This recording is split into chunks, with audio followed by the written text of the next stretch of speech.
After getting drunk, a billionaire CEO mistakenly thought a woman's car was his own and pulled open the door to get in. Before the woman could react, the CEO started urging her to drive. The woman looked at him in confusion and told him he had gotten into the wrong car. However, with his eyes closed, the CEO insisted this was his vehicle and even rattled off his phone number's last digits.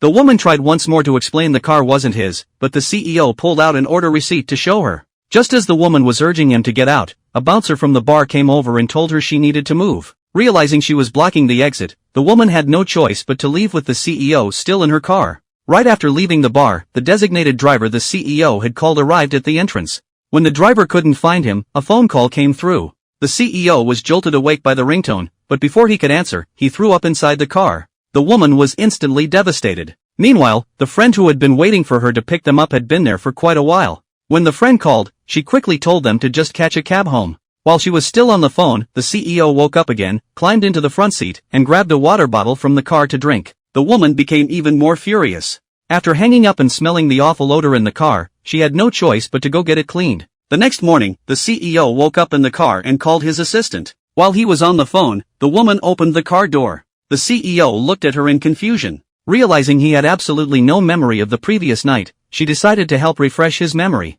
She dragged him to the front of the car and demanded to know if this was his vehicle. The CEO quickly explained that his car was identical to hers. She angrily asked if the cars were the same, could the license plates be the same too? The CEO immediately apologized. Seeing his attitude seemed sincere enough, she pulled out a video from last night proving he had vomited in her car. The CEO said he would compensate her. The woman immediately started tallying up the costs: $200 for cleaning, $98 for the designated driver, $888 for spending the night in the car, $500 for emotional distress, and she even threw in the cost of half a bottle of water. The total came to $1,691.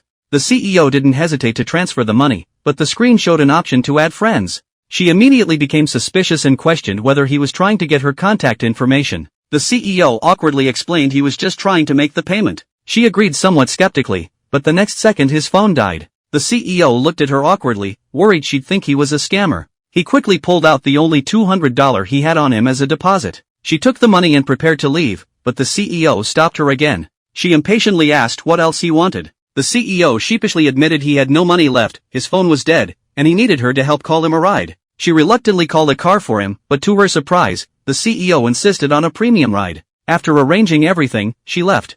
That evening, however, the CEO showed up at her front door. The woman stared at him in shock.